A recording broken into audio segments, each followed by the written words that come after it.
सुनील तटकरे रवींद्र चव्हाण यांच्या भेटीला गेलेले आहेत। रायगड बंगल्यावर चव्हाण यांच्या भेटीसाठी ते पोहोचलेले आहेत। अधिकची माहिती प्रतिनिधी संदीप राजगोळकर देत आहेत। संदीप,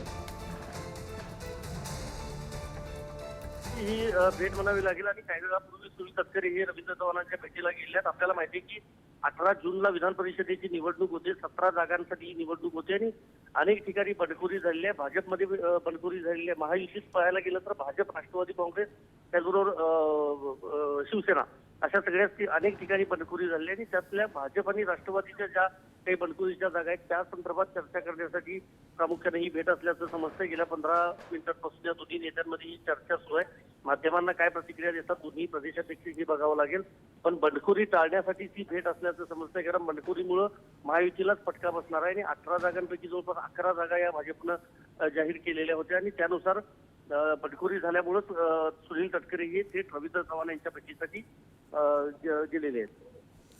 धन्यवाद संदीप, तुम्ही दिलेल्या या सगळ्या माहितीसाठी।